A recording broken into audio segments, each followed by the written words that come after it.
hopefully what I share helps get that started for you. So I'm gonna take about 15 minutes or so and just kind of walk through those things, if that's all right.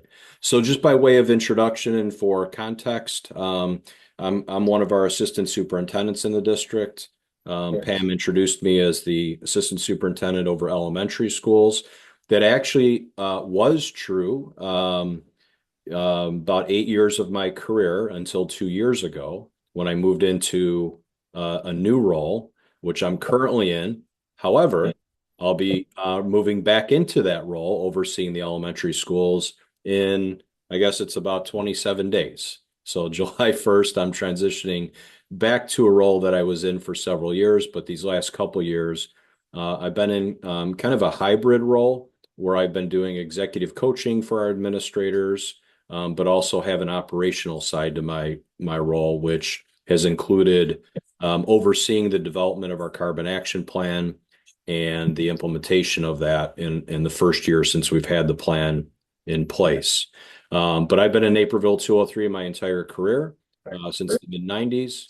Teacher, I've been in the technology department. I've been a building assistant principal, and I've been an elementary principal in a couple different buildings as well. Notice kind of on my slide here, there's nothing here that says environmental specialist or sustainability manager or anything like that. I don't really have any particular expertise other than a passion for our environment and a passion for the future and helping support the community that I serve. So it's been a humbling experience the last few years for me. I've learned a lot more than I think those that I've led, but I'm really proud of where we've come from and where we are now. So a little bit about kind of our story as I think this is important context. I'm certain folks on the call or maybe in the future will be, listening to this and thinking like, how do you get started or why would you do something like this? So hopefully this provides a little bit of context of why we are in the place we are in Naperville 203. So just a little bit of sort of district sort of data, I suppose. Again, this is maybe helpful for context. We enroll a little over 16,000 students on an annual basis. That's been pretty stable for us over the last 10 to 15 years. So we might see a couple hundred more or less depending on the year, but 16,000 plus. So we're considered a large urban school district in the state of Illinois. And we are a unit district, meaning that we have early childhood through our transitions program. So that includes early childhood center, 14 elementary buildings, 5 middle schools, 2 high schools, and that transition center as well. But then we also have some administrative buildings, an admin center, a transportation facility, an IT facility, and our buildings and grounds department as well. Kind of serving about a 32 square mile area, which even those in the suburbs might not be aware. We actually pull students from 5 different villages and cities. It's not just Naperville. So as Pam had mentioned earlier, like buildings have a significant carbon footprint, and we know that within the area we serve, our buildings certainly are the same, and that footprint is important to us that we're minimizing the impact while also trying to do what we are kind of set up to do, which is to educate students. So for us, we updated our mission a couple years ago. This is our profile of a learner. In essence, this is what we promise our community that we are graduating as students cross that stage after 12th grade. So from a carbon action plan standpoint, our students really have been actively pursuing us to have a formal plan. Part of our story is that our students have demanded this, but it hits all 5 areas of our profile. So when we think about not only the plan itself and what it does for the environment, it's also providing lots of opportunities for our students to practice and develop skills around adaptability, communication, critical thinking, being a learner, and then also that global citizen piece too. So there's really strong alignment there, which I think is an asset to our community. Probably those on the call, I don't have to speak too much about environmental impact, but certainly as our students have come forward, as they've really pushed us over the last several years to think about our environment and the impact we're making as individuals and in terms of our facilities. The environmental piece is certainly, why, part of our why, part of what has led us to develop a plan. And we know that, as the environment is healthy or unhealthy, that has an impact on student learning. And since our mission really is about student learning, how we have our environment set up and prepared and ready for our students matters. It actually scientifically shows, the lighting that's in classrooms and the air quality and on, the difference that makes long term for our students. So that matters to us. So several years ago, our school board actually renewed what we call our strategic blueprint. This is how basically we prioritize our work. And we have 4 strategic focus areas. Specifically, strategic focus 3 is on resources. And it's not a mistake. It's actually very intentional that commitment number 1 in this focus area was to identify and create a long-term plan to reduce our carbon footprint.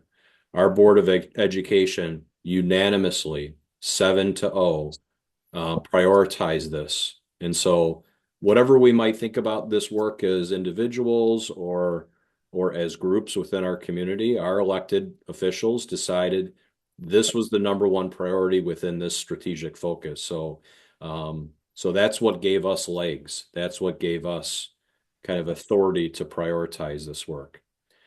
So it really started for us with acknowledging we probably don't have the internal expertise to develop a plan that makes sure we kind of check all the boxes.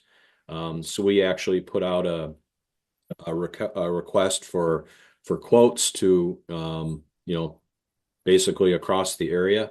And we ended up working with Caramita, which is a consulting firm out of the Indianapolis area that helped guide our work to develop our plan. Highly recommend them. They brought lots of expertise to us, but they also brought a reality to our students, kind of speaking about the political elements to developing a plan. And that was learning itself, I think, for not just for our staff, but for our students as well. As I mentioned, our board committed to this. This is now 4 years ago when that strategic blueprint commitment came into play. We had Caramita as our consulting firm in place by March of 2024. And the immediate work was to do a greenhouse gas inventory. So they led that work with us. They worked with our transportation folks, our buildings and grounds department, and our building engineers to kind of pull the data and give us basically some baseline data. We wanted 3 years of baseline data. So unfortunately, there was some quirky years in there during the pandemic. So when you look at our greenhouse gas inventory, it actually kind of spans some years prior to the pandemic and a year after the pandemic, so that we were, coming off of a pretty strong foundation and not irregular use of our facilities, which happened during that time. So I'll talk about this in a little bit more detail, but we had a kind of separate and then combined advisory teams of students and staff, as well as some community members that developed our plan. And that work went from basically the fall, like August of 2024, to about January, February of 2025, when they then presented our plan to the Board of Education in March of 2025. So our plan as it exists is just a little bit over a year old now. So we've been kind of in implementation mode since March of 2025. So now speaking a little bit about kind of, our plan itself and what comprises it. I've mentioned our dashboard. It's a little bit clunky. We're kind of reworking our website right now. But if you navigate to the Naperville 203 website and you search for carbon action plan, you can find our basically our greenhouse gas inventory dashboard. So this really has 3 or 4 sort of pages to it that our community members can actually manipulate. So they can dial into specific facilities. They can see what the impact of those facilities are based on those baseline data years. Can also kind of look at it through different sort of panes, so to speak. So this part of our dashboard allows them to look at by facility or by square foot. So, this little image shows you that both of our high schools actually have our biggest footprints, which makes some sense because they're also our largest facilities. However, in terms of impact per square foot, you'll see that down below, actually one of our elementary schools rises up pretty high. So it's certainly not as a facility as large as our high schools, but the amount of emissions that's being put out because of aging systems and other factors, that has risen up. And so this helps us kind of prioritize some of the actions itself. And then finally, our Excuse me, dash. Chuck. Yeah, Could I ask everybody that's not speaking to put themselves on mute, please? gotcha. Okay.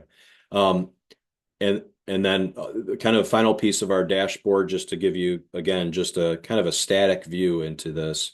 You can actually also manipulate some information about our fleet. So we own our own buses in Naperville 203. So that the fleet of buses is included here. We also have activity buses, which generally our high schools use for smaller groups, getting them to competitions and things like that. But we have maintenance vehicles, driver's ed vehicles. So this was an important element for us as well as we track our baseline data, but also our actions going forward as we put some of our reduction measures into play. So our work really, in terms of developing the plan, brought together a pretty diverse group of what I'm going to say are extremely knowledgeable, but even more importantly, passionate folks. You'll see that we had our consultant as part of this, but we had 13 of our high school students involved. And when we started, it's interesting, the very first meeting, I had a couple students after the meeting say how thankful they were to be part of this, but that they expected to come in, listen, stay quiet, and just kind of see what the adults were doing. And they were so appreciative that they were basically treated like everybody else in the room. Their role was an active one. They had a voice. They had opportunity to discuss and debate and provide ideas. And frankly, I don't think our plan would be what it is without the students first pushing for this, but then secondly, being actively involved in not just the plan, but the work that we've had going forward. But we had folks from our business office because they deal with contracts. So they're the ones that set, for example, the waste management contract and, needing to make sure that our contracts allow for certain provisions going forward that maybe didn't exist in the past. We had representatives from each level of our district in terms of teachers and administrators. But then we had key members from our buildings and grounds staff that take care of our facilities, our transportation department that is in charge of purchasing and maintaining vehicles and routing them as well. And then we also had folks from our curriculum learning services department and communications, because the education component of our plan is probably the most important piece. And in terms of not only communicating and educating the community, but also our staff and certainly our students too. So we want to make sure those things were aligned. So our advisory group, kind of in short, did a facility feasibility assessment. So they really looked at which reduction matter the most and need to be prioritized for us in our context, given who we are as a school district and what our current impact is on our community. They set targets. They actually set actions. They developed actions within those reduction measures. They looked at some funding. We didn't spend a whole lot of time on that, knowing that the funding landscape is changing really constantly.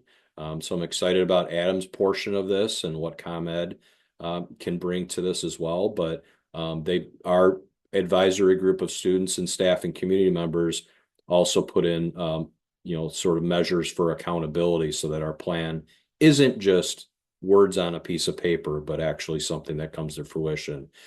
And then that final draft was brought to the Board of Education, as I mentioned, March of 2025, and presented in full by our students, which I think mattered greatly. It mattered greatly because of simply just, our board and our community listens to our students. And I think that matters, that their voices really kind of carried this. So they built out the presentation, they presented, they were the ones answering questions. They've been at the forefront of this all along. During our process in developing our plan, we also sought community input. So we used kind of an online tool to allow community to kind of weigh in on what should be part of our plan, and everything from what it should be called to, which is how we ended up with the term carbon action plan, to the things that needed to be in it, components and such. And I think that mattered greatly because it gave our community access, but also voice in the process as well. So just a couple examples, these are taken right out of our community input tool. They told us about HVAC and lighting and insulation, things like that would impact some of our buildings, but they also, gave us priorities around renewable energy.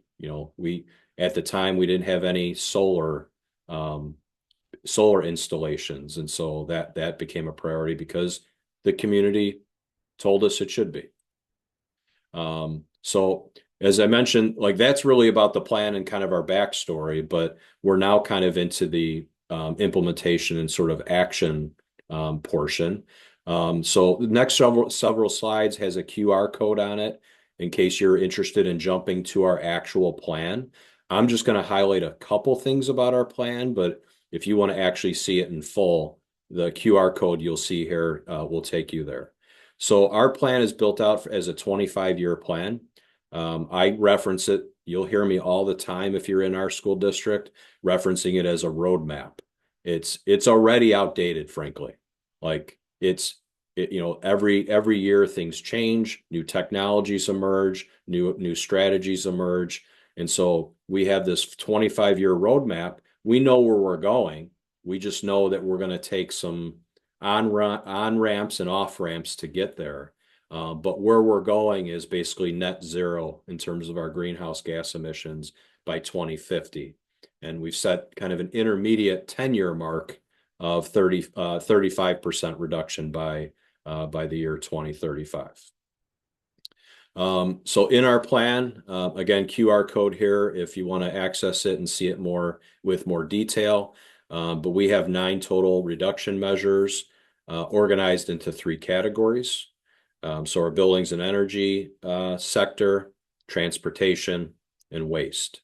And so our advisory team of students, staff, and community members really kind of look through, what are the financial implications of all the reduction measures? What are some of the technical and operational elements, cultural, and then temporal? And that helped us go from what our research shows. There was over 100 different possibilities that we could basically prioritize. And we narrowed that down to these 9 reduction measures for our district itself. And so getting to action, one of the things we learned pretty soon after we had the plan approved, we kind of looked internally at, okay, we got this plan. It's going to cover several buildings and obviously all of our buildings, but several departments. Like, how do we make sure this plan doesn't end up 5 years down the road being kind of this distant memory that nobody even knows about anymore? And so we decided to put a steering committee together. So that advisory team helped us develop the plan. Now we needed a group of people to make sure that the plan actually moves forward and doesn't lose momentum. And so our steering committee this past year was comprised again, you'll see, of some student leaders. We have high school students that are on here, a couple of which were part of our advisory team. But we have administrators from key departments, um, staff from other key departments such as buildings and grounds and transportation. A couple of our board members serve on this steering committee, so they can provide basically ongoing updates back to the Board of Education. Although we do a formal update to them at least once a year, they have kind of insight and input along the way as well. And then we have members of our community, specifically from the city, as well as from one of the organizations that helps bring expertise to us in terms of how our work is making a difference. So basically, in a nutshell, our steering committee, their charge is to turn our plan into progress. Again, kind of leaving the print on the page and making sure that we're doing the work. We're not just talking about it. So here's an example of one of our agendas. The steering committee met 3 times throughout the year. Early in the fall, again here on January 28th, and then at the end of April. And so just to give you a little flavor of what the steering committee did, we met basically on Wednesday mornings. Again, we prioritize the involvement of our students. That happens to be a late arrival day for us. So our students are able to join us because they're not in class and we're not struggling with they're busy people too. And after school, they've got jobs, they've got extracurricular activities. So Wednesday mornings for us happens to be a pretty good time to meet so that our students can join us. But on this day, they got an update on our recycling, basically what our plans are to ensure that that's going district wide. We're in the midst of constructing a new transportation facility right now. So they had the steering committee got an update and actually a presentation from engineers because we're putting geothermal wells in for this facility. And so this was an opportunity for the steering committee to gain knowledge that they might not have that we can apply to other facilities in the future. And then they had some discussion about our priorities and then as well as kind of community engagement, which is that educational piece. So you'll see we meet, this was like an hour and 15 minutes. This is not like an all day thing. This is meant to be kind of like get into it, make sure we've got action moving, and make sure that our plan is not gathering dust on the shelf. So this past year, we're actually pretty proud of what we've done in the first year. Some of this was kind of starting slow to go fast. Our plan is actually built to sort of gain momentum early on, so that in later years we're picking up progress. But we've completed a full facilities assessment of all of our buildings. We've done a roof analysis, a structural roof analysis, which is really phase one for solar installs at each of our schools. As I mentioned previously, we own our own buses, so we've increased the capacity for charging for up to 25 of our fleet. We currently have 6 electric buses in our fleet, so we have room there to grow in terms of the ability to charge in the future. The transportation facility, as I mentioned, is underway. So we'll have geothermal and solar powering. About 70% of that facility will be from sustainable energy. And then we also have a new waste contract for recycling and composting that will lead to some change in human behavior in the near future. and then a recycling subcommittee that's really been working on that district-wide stuff. So just kind of in sum, I mean, we've definitely made our uh, fair share of mistakes along the way. We've learned things, but in terms of like, I'm typically asked like, what have you learned when I do presentations like this? And I think I can probably narrow it down to about a half a dozen things, and that's partner with an expert. School districts may or may not have the expertise within them, so it's not actually very expensive to go out and find a consulting firm or somebody in your community that can help you navigate putting a plan together.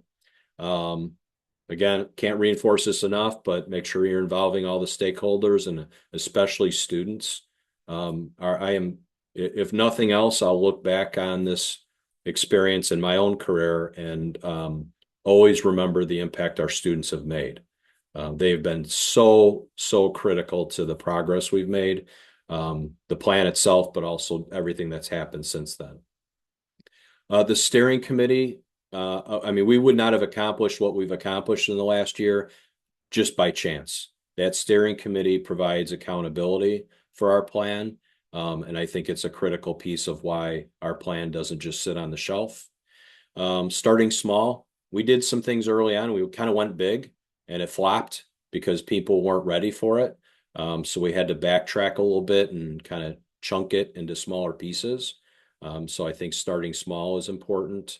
And then like this, like I'm here today because I think it's important to share your story and to share with others what you're doing. And when you do that, you get communication back. A lot of what I've gotten in return is appreciation and networking, and I've built new relationships that have helped us in our district.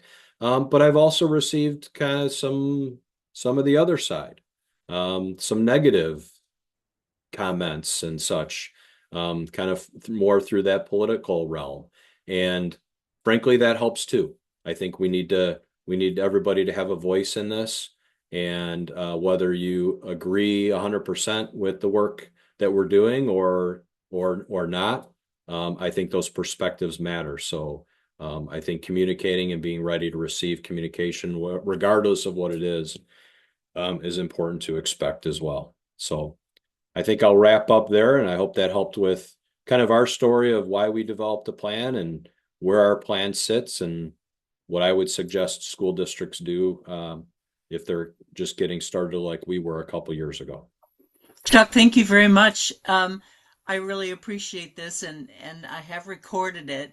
And I'm going to ask people to hold questions, A, because Chuck has to leave, and you can put your questions in the chat, and we'll make sure they're answered. But I want to give Adam time to do his presentation as well.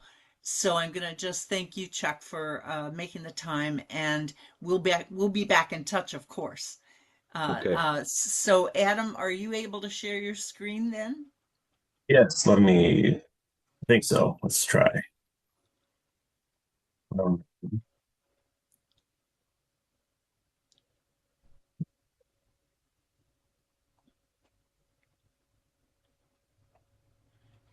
Again, for Is those that joined late, Adam is an energy advisor with not with ComEd, but employed by ComEd, and he's going to tell us about the both funding and consulting help that is available.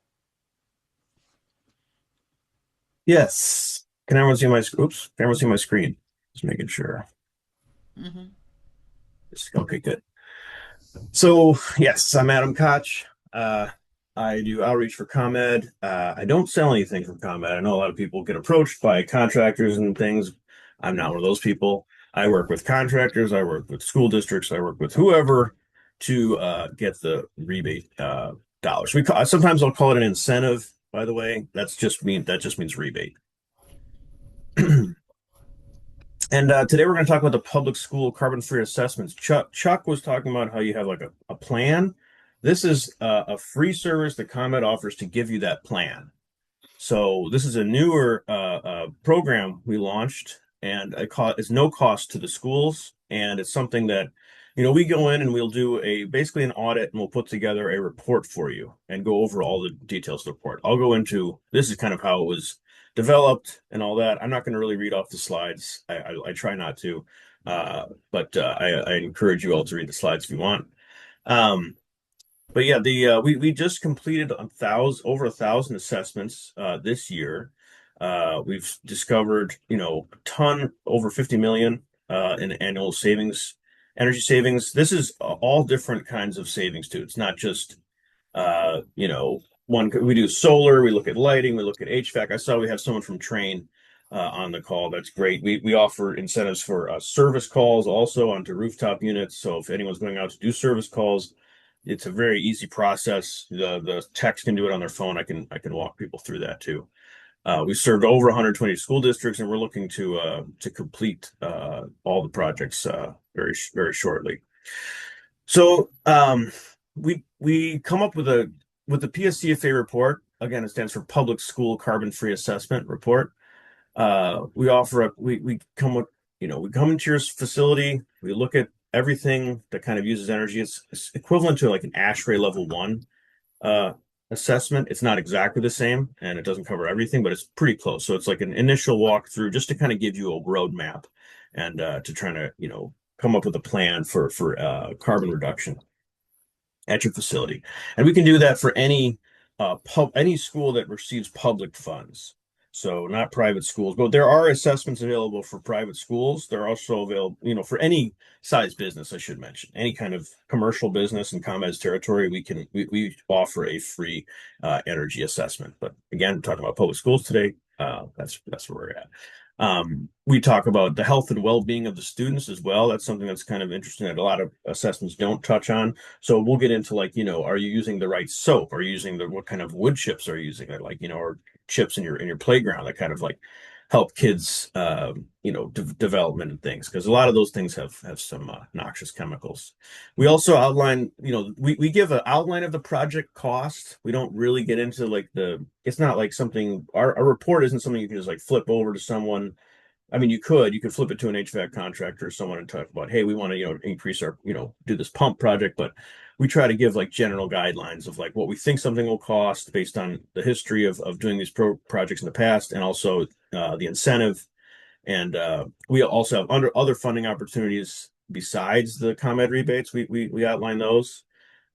There's the school maintenance grant, school new construction grant, and some other ones. We also have building operator certification incentives. See, it says on here. So yeah, this is everything that it'll include. We also talk about electric vehicle opportunities. I know that some of those incentives have dried up, but they're going to be back on January 1st. Also, a good thing to note is just January 1st is the launch date for all of our new incentive programs. They update every year. They don't change too much year to year. They shouldn't change like drastically. So if you have a report done, this year, and then next year the incentives come out, they shouldn't be too much different. We also, like I mentioned, we talk about solar opportunities, the mechanical building envelope, and electrification of the building. Also commercial kitchen equipment. That's of interest to you. So we had a lot of success. This is one we highlighted, the Downers Grove School District. They looked at 10 energy efficiency projects. They completed them across 9 schools. Our reports were kind of a guiding force in that. Kind of it sorts the projects by the payback period too, so you can kind of see, like, the CFOs love that of the schools. They can go in and kind of see which projects would be, a high payback and a quick quick turnaround on the payback. A lot of those are kind of smaller projects. Sometimes they're larger, but typically not replacing a chiller, right, or something of that nature.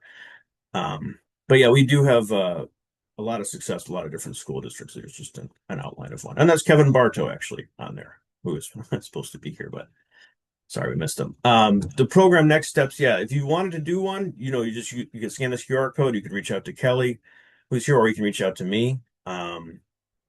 They'll contact you on the assessment.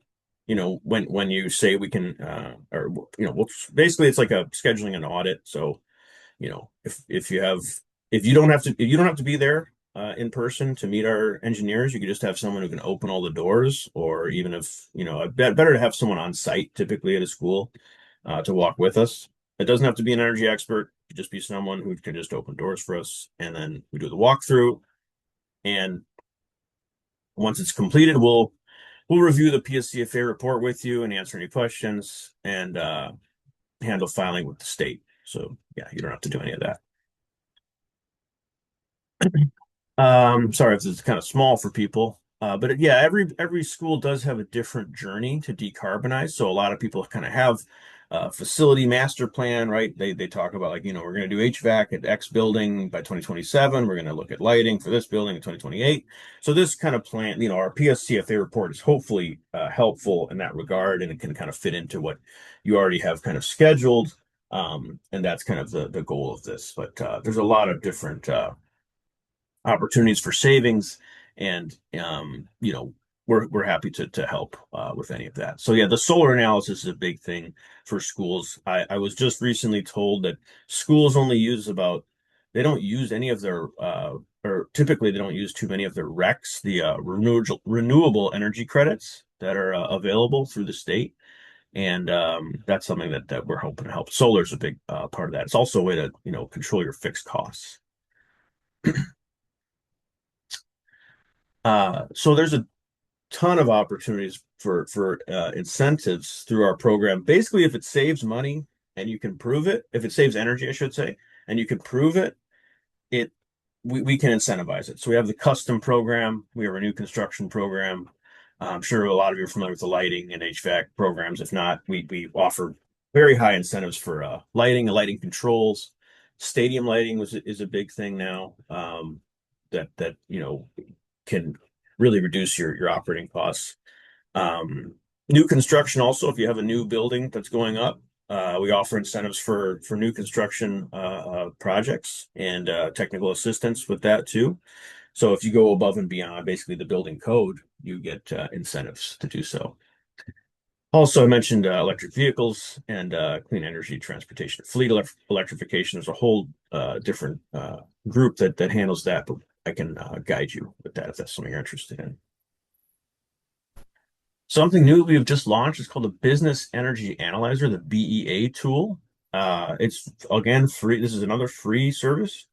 You can, as long as you have an account number for a ComEd commercial building, you can enter it in and create your own account and kind of monitor your energy usage. It gives you personalized recommendations for energy efficiency, and it can tell you like trend data, demand data. You can download all the data, so you can see in real, in reality, not in real time, unfortunately, but it's like I think 2 days delay or so. So it's pretty comprehensive. It'll go back and show you like where your spikes are on energy, and where the usage is the highest, and if you're in the peak demand charges, it'll tell you all that. So it's actually really quite comprehensive and free also. So you could sign in on your own. Just go to ComEd.com, BEA/BEA, and you need an account number and a zip code. I can help set up a BEA account too. This is a very useful tool. Here's some links. I could put them in the chat. Electric vehicle links, the clean energy link, and the public school, the PSCFA that I mentioned, public school carbon free assessment. Oh, and that's the end of my discussion. If you have any questions, I'm happy to take them, or you can contact me later if they come. Yeah. Adam, can I just ask for a couple of things just to get started? How, give me an example of what these free incentives would be if a school went through the carbon free assessment and then wanted to, let's say they had a carbon plan like District 203 did. What you showed that one school where you were able to provide about $285,000 over 10 projects that I saw. Right. Yeah. But give us an idea of the size or scale of the kind of Yeah, sure. assistance you can provide. Yeah, no problem. So it's all different kinds of equipment, lighting equipment, like lighting in classrooms, HVAC equipment, so cooling, kind of equipment, rooftop units, air handling units, air conditioners even that go into the window. If you have those and you want to replace them, we give incentives for that.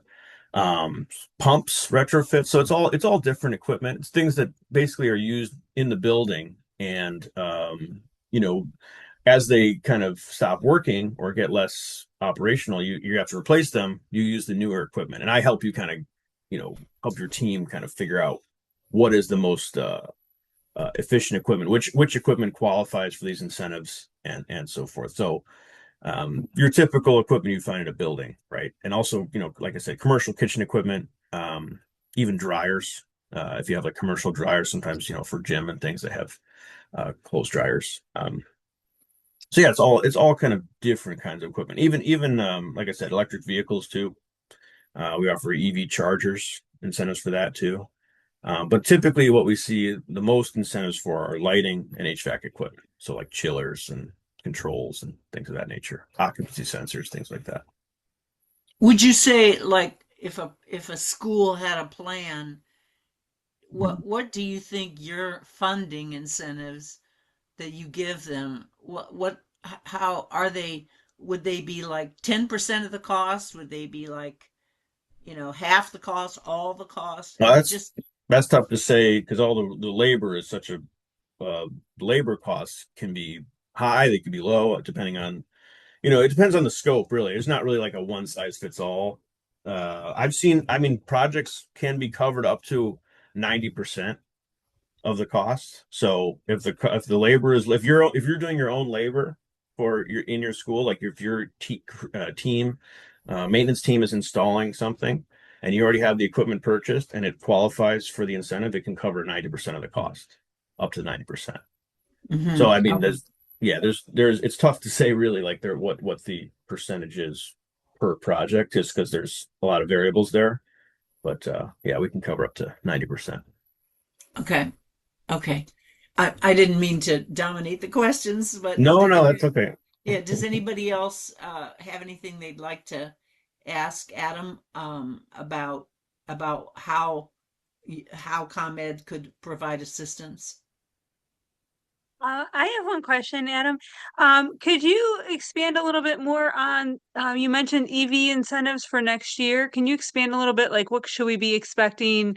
I know a lot of these budget cycles and bidding, like we're starting to do that soon, and we need to kind of know what to expect down the line. Yeah, sure. Here, I will share a link in the chat. Um, so effective May 20th, uh the EV charging program has been fully subscribed for this year. So like I said, in January 1 is when they launch next year's incentives, but they do um they do often release oh boy, that's a long link. Sorry. Try to Let's slow this down. They have incentives for electric vehicle chargers right now in select communities. So not all places are covered, but I guess sorry, I'm trying to find this link here. Anyway, with the incentives are going to launch again brand new January 1st, 2027. And right now a lot of them are fully subscribed. That means that they have already reached their funding. But if you just click on that link, sorry, it's a long link. It talks about all the different, vehicle classes that are covered and how much incentives are given for each vehicle class. For a school bus, uh, you can get it looks like up to 120,000 or no more, 220,000, depending on the size.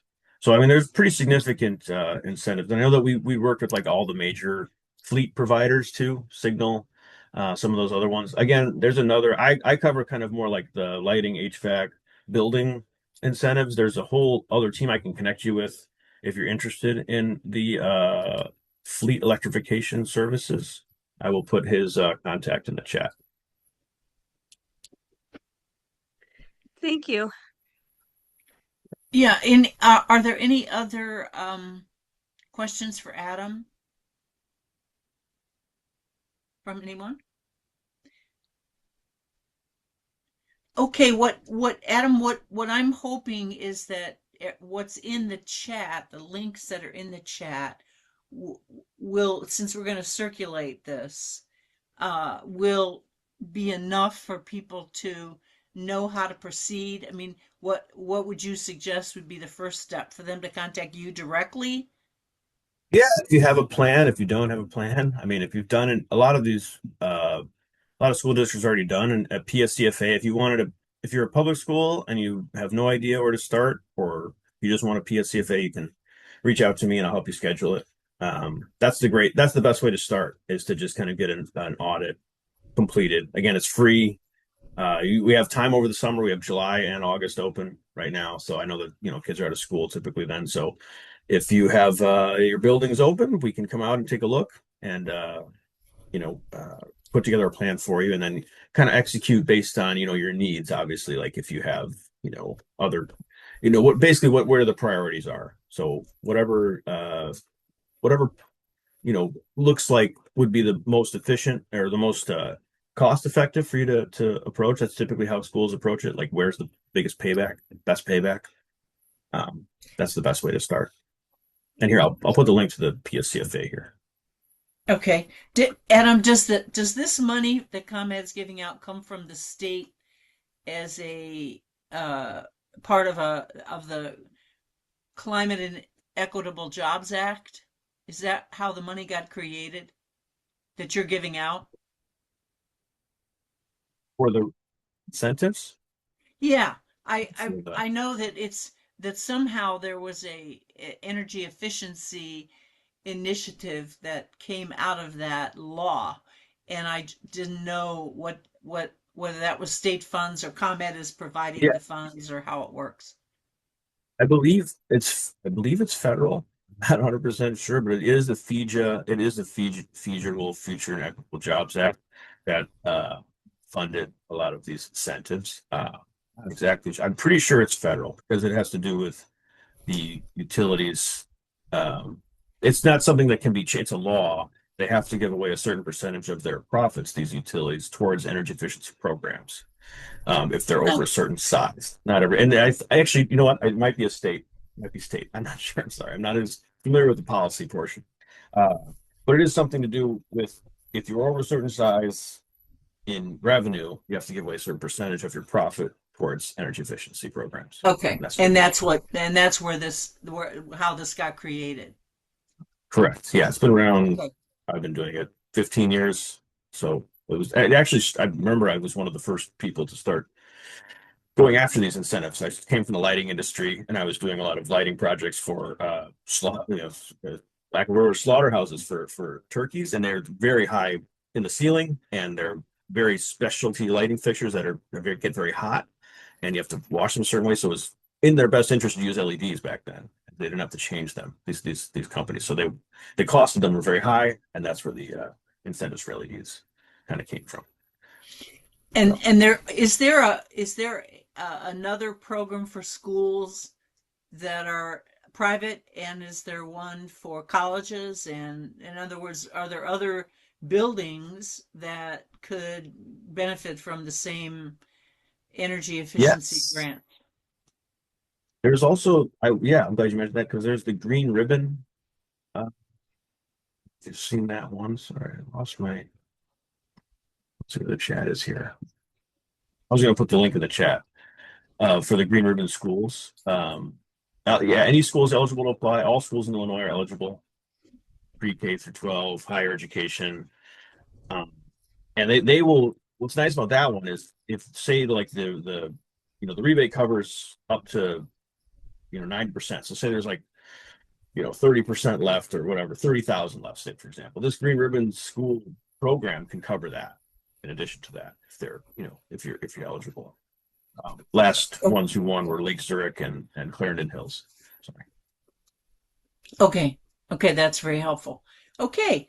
I see. Oh, it's a minute to 11 already. Okay. Adam, thank you very much for letting all us know about these. We're gonna, as I've said to others, we're going to record this. We have recorded this. We're gonna get this out to all of the people that came, but also as many of the schools as we've been able to get addresses for. There are about 150 school districts, and we've managed to get contact information for about half of them already. So we will make sure we circulate this and hopefully increase the number of people using these benefits that are there for the taking. Okay, thanks everybody for coming this morning. Expand. And thank you, Adam.